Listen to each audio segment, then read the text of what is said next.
네,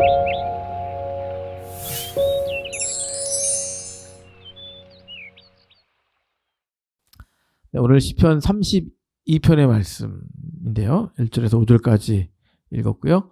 제목은 죄를 씻어주신 예수 그리스도, 이런 제목으로 함께 말씀을 드리겠습니다.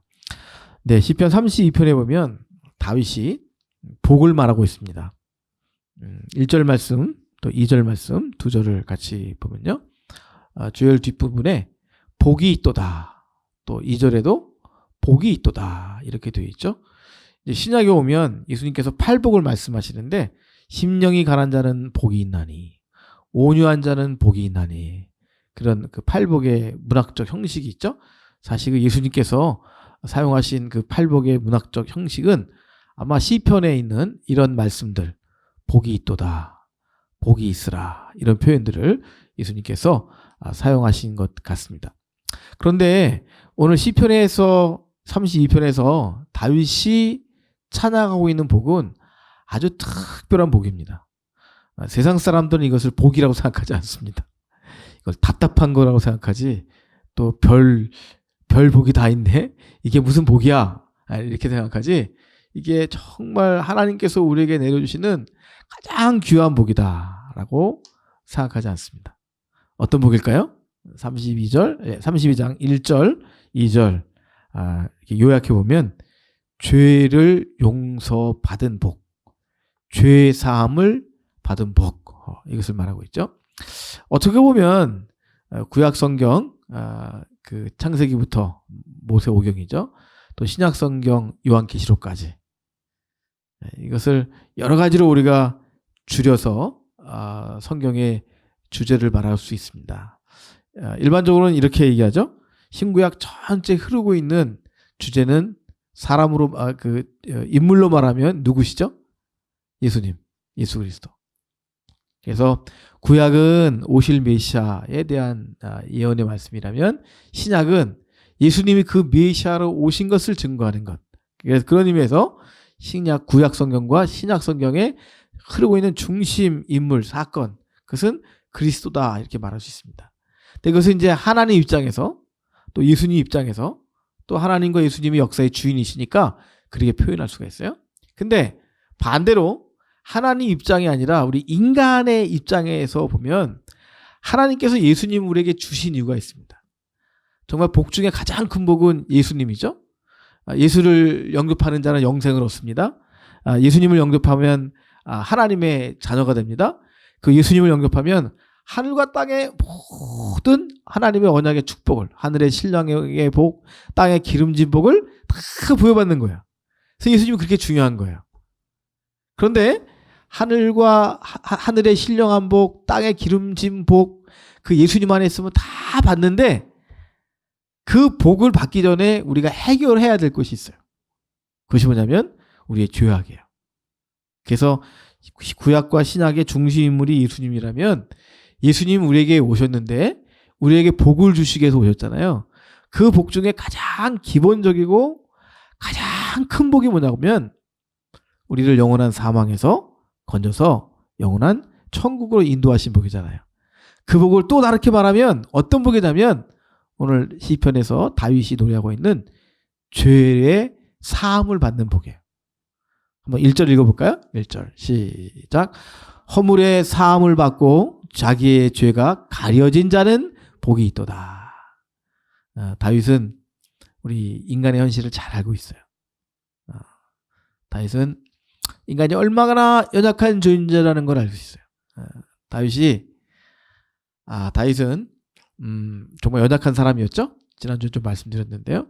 참 가정적으로 참 부모님의 충분한 사랑을 받지 못한 사람이었고, 또 외형적으로 볼 때 그는 남성으로서 그렇게 사람들에게 주목을 받을 만한, 존경을 받을 만한 그런 사람도 아니었습니다.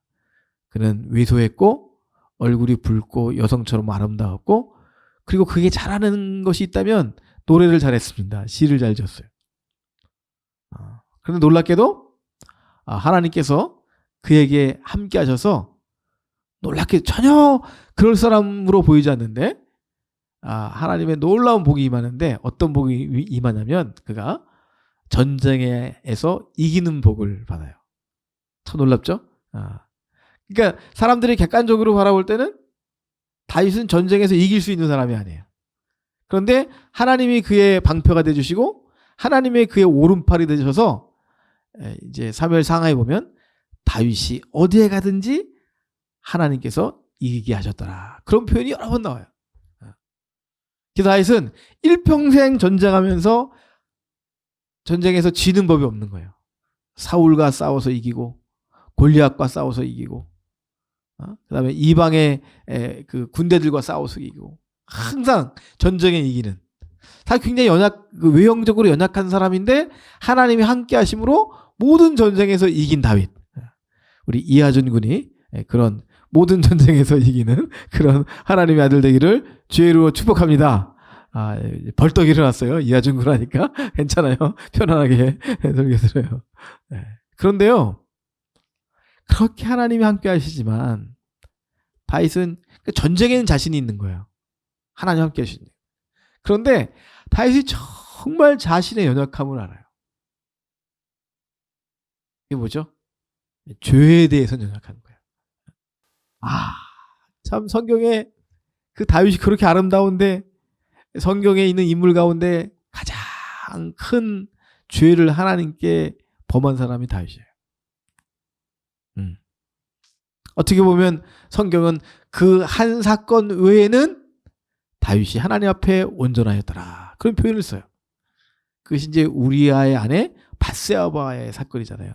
근데 그 사건이 얼마나 엄청난 사건이라면 다윗이 십계명에 있어서 하나님과의 언약이 하나님과의 계명이 아니라 사람과 관련된 계명을 다 어기는 거예요.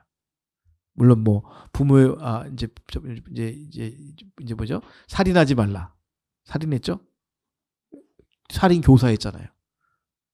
밧세바를 전쟁에 나가서 죽도록 요압이 요청했잖아요. 살인죄. 간음하지 말라. 간음했잖아요. 도둑질을 하지 말라. 이웃의 것을 탐내지 말라. 그냥 그 한 번의 사건으로 10계명에 그냥 그 6계명부터 쫙 10계명까지 6, 7, 8, 9, 10 다섯 가지 계명을 한꺼번에 어겨버린 거예요. 하나의 사건으로. 그러니까 다윗은 일평생 그 사건을 기억하면서 자신이 얼마나 죄악에 대해서 연약한 존재인 걸 알아요. 그리고 그 죄악 때문에 하나님의 심판이 하나님의 그 공의가 자기 가정 가운데서 아주 비극적으로 일어나는 것도 알아요. 자기 아들 압살롬이 자기를 배신하고, 그렇죠? 자기 딸이 또 다른 아들에게 성폭행을 당하고, 그래 그 사건으로 인해서 압살롬이 귀향을 가게 되고, 그 압살롬이 돌아와서 반역을 일으켜서 그 압살롬이 아버지를 내쫓고 다윗 왕이 쫓겨나가는 그 사건이, 그다음 무슨 사건이 있죠? 그 압살롬이 정권을 찬탈한 다음에 자기의 첩 10명을 대낮에 모든 사람이 보는 앞에서 성폭행하는, 정말 있을 수 없는, 그 가정사회, 다윗의 가정사에 있을 수 없는 일이 일어난 거예요. 근데 그만큼 죄악에 취약한 거예요. 그래서 다윗은 그 인간의 죄가 얼마나 인간을 파멸로 인도하는지를 정확하게 경험한 사람이에요. 그리고 그렇게 하나님께서 심판하실 때 하나님의 심판을 피할 자가 누구도 없다는 걸 알고 있는 거예요. 그러니까 죄에 대해서 민감한 겁니다. 또 죄의 결과가 정말 죄의 싹은 사망이라고 하는 것을 자기 가족사를 통해서 철저히 경험한 사람이에요. 그래서 오늘 다윗은 시편 32편에서 놀라운 복을 선언하는데요. 정말 이 복이야말로 하나님께서 우리에게 주실 수 있는 가장 근원적인 복이에요. 하나님만이 우리에게 주실 수 있는 복이에요. 이 세상의 부귀영화는 하나님이 아니라도 주실 수 있어요. 그런데 영원한 생명, 영생, 그것을 하나님이 주실 수 있는 세상 그 누구도, 그 어떤 신도 줄 수 없는 것이 영생인 줄 믿습니다. 그런데 그 영생을 얻기 위해서 오직 하나님만이 우리에게 주실 수 있는 복이 있는데, 그게 어떤 복이냐면 1절의 복이에요. 허물의 사함을 받고 자신의 그 추악하고 부끄러운 죄가 하나님의 은혜로 덮여지는 것, 가려지는 것, 그것이 복이 있다는 거예요. 할렐루야. 이미 저와 여러분에게 하나님께서 이 다윗의 선언처럼 예수 그리스도의 십자가의 은혜를 통해서 우리의 허물을 다 사해 주시고, 정말 드러나면 너무나 부끄럽고 수치스러운 우리의 죄를 십자가의 보혈로 덮어주시고 가려 주신 줄을 믿습니다. 할렐루야. 그것이 복이 있다는 거예요. 세상 사람들은 그게 무슨 복이야, 재수지. 운이 재수가 좋으면 덮여지는 거고 재수가 나쁘면 조국처럼 다 드러나는 거고, 뭐 이렇게 사람들이 그 죄에 대해서 민감하지 않기 때문에 그것을 그냥 뭐랄까요, 행운으로 생각해요. 그래서 이렇게 몰래 이렇게 죄져서 일확천금을 얻으면 재수가 좋은 것이고, 그것이 드러나면, 그래서 부끄러움을 당하면 재수가 없는 것이고, 그렇게 생각하잖아요. 다윗은 그렇게 생각하지 않는 거예요. 하나님께서 가려주시지 않으면, 하나님께서 용서해 주시지 않으면, 하나님은 공의한 하나님이시기 때문에 내가 불의로 받은 것 다 토해내고 몇 갑절로 갚아야 되고, 내가 다른 사람에게 범죄한 것, 상처 준 것, 그 이상으로 내가 당하는 것이고, 이것이 하나님의 공의의 법칙이에요. 이 하나님의 공의의 법칙은 지금도 유효한 거예요. 그래서 예수님을 믿으면 이전에 없던 일이 생기는데, 어떤 일이 생기냐면 다윗처럼 죄에 대해서 굉장히 민감해져요. 그전에는 죄 짓는 게 두렵지 않아요. 근데 이제는 죄 짓는 것이 두려운 거죠. 왜? 하나님의 공의를 알기 때문에. 끊임없이 십자가의 보혈을 의지해서 하나님의 자비하심, 하나님이 가려주심, 하나님이 우리의 죄를 사해 주심을 간구하고 기도할 수밖에 없는 것입니다. 사랑하는 형제자매 여러분, 오늘 우리를 사랑하시는 예수 그리스도의 십자가의 보혈의 공로를 통해서 저와 여러분의 모든 죄가, 모든 허물이 용서받았음을 주님의 이름으로 선포합니다. 주의 종들과 교회의 사역자들, 우리 신학교에서 일하는 사역자들이 감사할 수밖에 없는 것이 있는데, 그 뭐냐면 우리의 죄를 용서해 주실 뿐만 아니라 우리의 죄를 가려 주시는 거예요. 덮어 주시는 거예요. 그게 이제 우리를 위해서뿐만 아니라 하나님을 위해서도 그렇죠. 여러분, 주의 종들의 목사님들이나 사역자들의 그 부끄러움이 다 드러나면 어떻게 될까요? 누가 교회를 나올까요? 누가 복음을 믿을까요? 그래서 우리 자신을 위해서도 그렇지만 하나님께서 하나님의 자신을 위해서도, 하나님의 영광을 위해서도 드러나는 것은 최소로 하는 거예요. 왜 또 드러나게도 하시죠? 일부분은 그래야 정신 차리니까. 그 죄를 범한 사람도 정신 차리고 주변의 사람에게도 경각심이 되는 거예요. 야, 저런 죄를 범하면 안 되겠구나. 드러날 때가 있구나. 그러나 여러분 생각해 보세요. 하나님이 우리를 들춰내시는 죄가 많겠어요? 가리시는 죄가 많겠어요? 아무튼 하나님께서 저와 여러분의 죄, 어떤 때는 드러나게도 하시지만 수많은 죄를 용서하셨을 뿐만 아니라 많은 허물과 죄를 가려주시고 덮어주신 그 은혜도 기억하시고 감사하는 저와 여러분 다 되시기를 주의 이름으로 축복합니다. 그게 뭐냐면 허물의 사함을 받고 자신의 죄가 가려진 자가 복이 있다는 거예요. 정말 복이죠. 이 땅에서 가장 큰 복은 뭐죠? 금은 보화를 얻는 것이 아니고요, 큰 명예를 얻는 것이 아니고요, 이 땅의 가장 큰 축복은 죄 용서받고 자신의 허물이, 죄가 가려진 것이에요. 이미 저와 여러분은 이 놀라운 복을 그리스도 예수 안에서 받았음을 믿고 하나님께 감사를 드립니다. 그런데 이제 2절에 가보면요, 조금 그 죄사함의 복과 다른 복을 또 말하는데요. 그 뭐냐고 하면 2절 말씀 같이 읽겠습니다. 시작. 마음에 간사함이 없고 여호와께 정죄를 당하지 아니하는 자는 복이 있다 하는 거죠. 이 마음에 간사함이 없다. 하나님께 정죄를 당하지 않는다.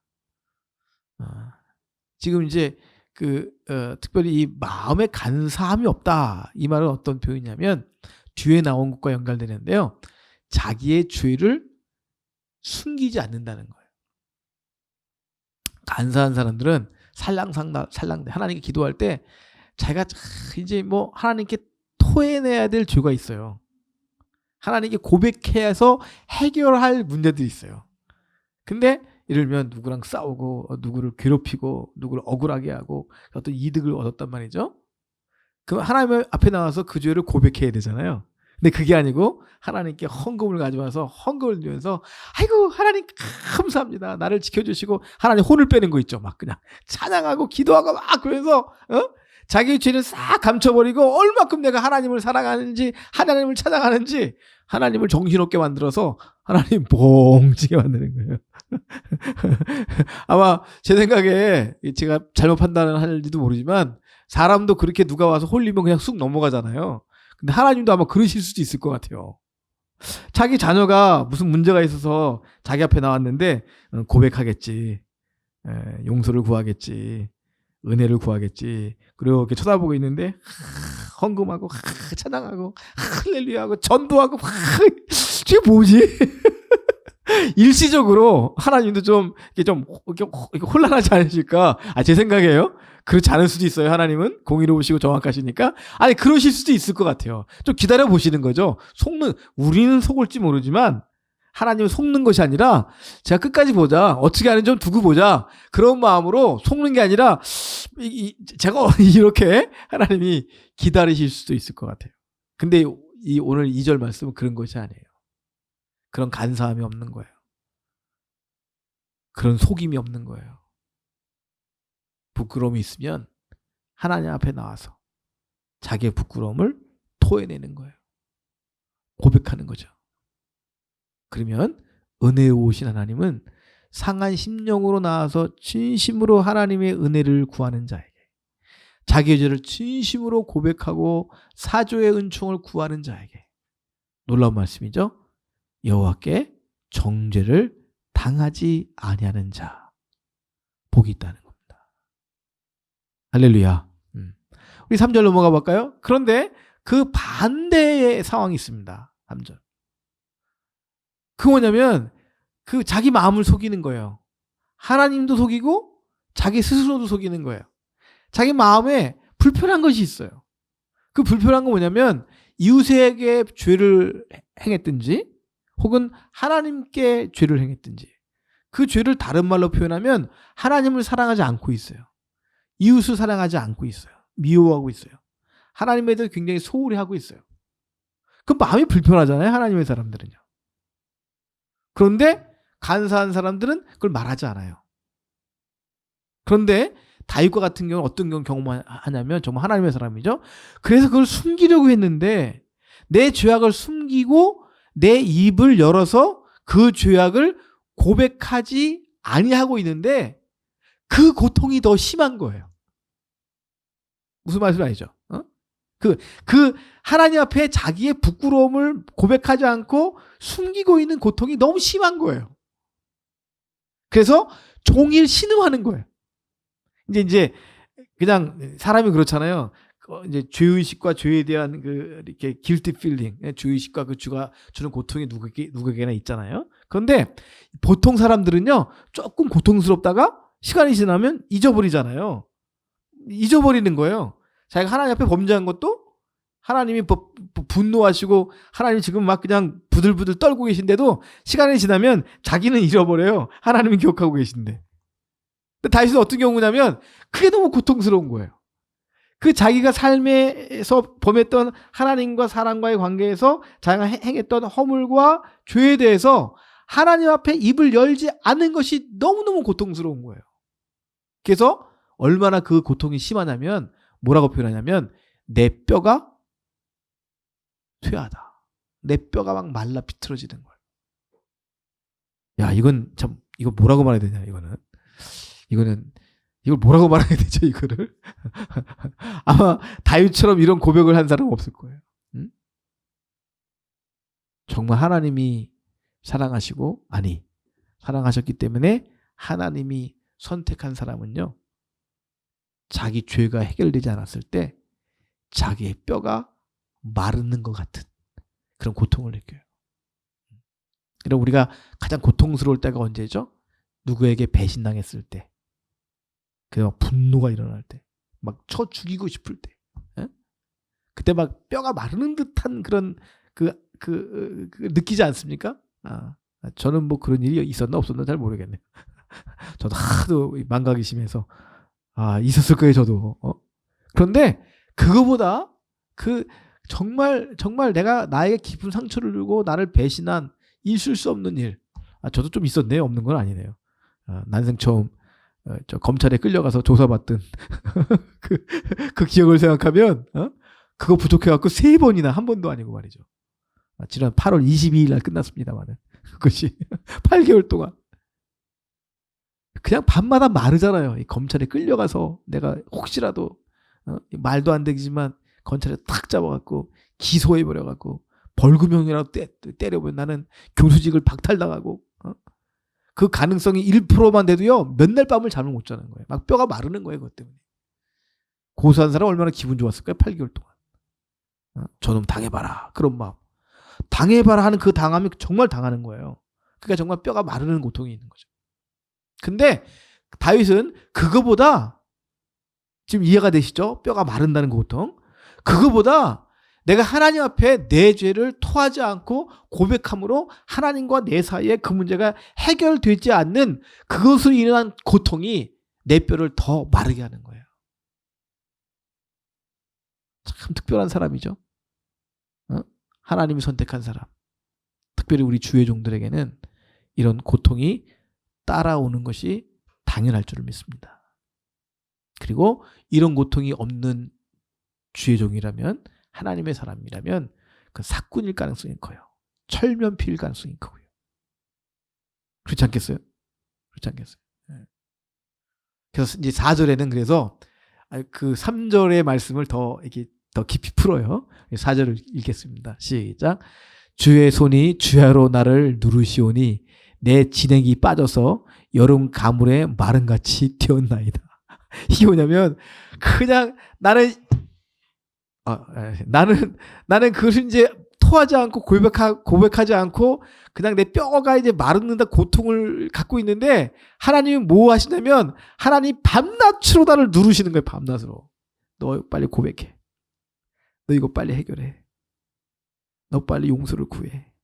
너 빨리 그 사람 찾아가 사과해. 너 빨리 이 문제를 해결해. 자기 그냥 오늘 내일 지나가겠지. 오늘 내일이면 지나가겠지. 빨리 뼈가 마르는 고통 가운데 시간이 지나면 이 문제가 해결될 거라고 기대감을 갖고 살고 있는데 해결이 안 되는 거예요. 주야로 아침 저녁으로 하나님 누르시는 거야. 고백해. 너 고백하라고. 너 고백해. 인간이 완악하죠? 쉽게 고백하면 되는데 어쨌든 그 고백이 안 될 때가 있잖아요. 그래서 하나님은 계속 아침 저녁으로 내 죄를 지목하시면서 나를 막 누르시는데, 그게 뭐로 표현되냐면 내 뼈에 있는 진액이, 그 뭐라 그러죠? 뼈 속에 있는 걸 뭐라 그러죠? 골수. 뼈에 있는 골수가 쫙 빠져서 여러분 아주 가뭄에 메마른 것 같이 되었다는 거죠. 여러분 혹시 그거 보신 적 있나요? 누가 이렇게 삼계탕을 먹다가, 요즘은 뭐 다 이렇게 음식물 쓰레기로 버리잖아요. 근데 요즘 옛날에는 이제 음식물 쓰레기를 안 버리니까 그걸 이렇게 밭에다가 이렇게 던지면 시간이 흐르면 이제 노출되잖아요. 그러면 여름에 비 맞고 햇빛 쐬고 비 맞고 햇빛 쐬고 나중에 그 뼈를 발견하면 어떻게 돼요? 정말 진액이 하나도 없는. 그리고 거기서 막 뼈가루가 날리는 그런 상태까지. 번아웃이 아니라 완전히 영혼이 메말라 비틀어 버려지는. 주의 손이 주야로 나를 누르시오니 내 진액이 빠져서 여름 가물에 마른같이 되었나이다. 어떻게 하면 좋아요, 여러분? 이럴 때 어떻게 하면 좋아요? 오늘 마지막 말씀입니다. 5절 말씀 같이 읽겠습니다. 시작. 내가 이르기를 내 허물을 여호와께 자복하리라 하고 주께 내 죄를 아뢰고 내 죄악을 숨기지 아니하였더니 곧 주께서 내 죄악을 사하셨나이다. 할렐루야. 다윗께서 오늘 시편 32편에 이 땅에 살면서 가장 큰 축복이 있는데, 그 축복이 뭐냐면 하나님께서 내 죄를 사하시는 축복이에요. 다시 하나님의 은혜가 넘치고 하나님이 주시는 생기가 내 안에서 회복되고 성령이 주시는 기쁨이 솟아나고 사람들과의 관계가 회복되어지고 하나님과의 관계가 회복되어짐으로 말미암아 하나님의 모든 언약이 다시 내 삶을 통해서 성취되어지는, 그래서 근원적인 하나님의 축복을 받기 위해서는 하나님으로부터 죄사함을 받고 우리의 죄가 가리움을 받는 복이 가장 큰 복이다. 다윗은 오늘 말하고 있습니다. 여러분, 다윗은 구약시대에 정말 구원받은 사람이에요. 구약시대에는 예수 그리스도의 은총이 없었기 때문에 구원받는 사람들이 극소수였을 거예요. 자기 행함과 양심에 따라서 구원받을 사람이 얼마나 되겠어요? 1000만 중에 1명? 내가 너무 부정적으로 봤나요? 그런 다윗은요, 그 구약시대에 하나님의 은총을 체험한 사람이에요. 자기 허물을 하나님께 자복하고 자기 죄를 아뢰고 그 죄악을 다 낱낱이 드러냈는데 하나님께서 내 모든 죄악을 사하셨다. 아마 그래서 그 다윗의 후손 가운데 예수님 오셨고 그 하나님의 죄 사함의 크신 은총을, 그 복을 경험한 다윗, 하나님은 다윗에게 약속하셨어요. 너희 후손을 통해서 천하 만민이 구원을 받는, 모든 민족이 죄 사함 받는 그런 메시아를 보내겠다. 그 왕위를 영원히 내가 폐하지 않겠다. 그래서 예수 그리스도가 이 죄 사함의 크신 은총을 받은 구약임을 다윗의 후손을 통해서 우리에게 주어진 거예요. 우리는 신약시대에 살고 있습니다. 우리는 이 죄 사함의 복을 그 어느 때보다도, 예수님 오신 이후에는 어느 때보다도 정말 쉽게 누리고 받을 수 있는 기회가 여겨졌어요. 사랑하는 성도 여러분, 우리는 이미 예수님 믿고 죄 사함 받았습니다. 영생을 받았습니다. 그러나 우리 남은 생애 가운데 더 큰 하나님의 은혜의 복을 누리기 위해서 혹시 우리 마음속에 아직도 주님이 생각하시고 있는, 계산하시고 있는 죄가 있다면 숨기지 말고 드러내고 고백하는 여러분 되시기를 주의 이름으로 축원합니다. 그리고 그 고백을 통해서 하나님의 다시 신령한 복이, 하늘의 신령한 복과 땅의 기름진 복이 저와 여러분의 삶을 통해서, 가정을 통해서, 우리 자녀를 통해서 흐르게 되기를 주의 이름으로 축복합니다.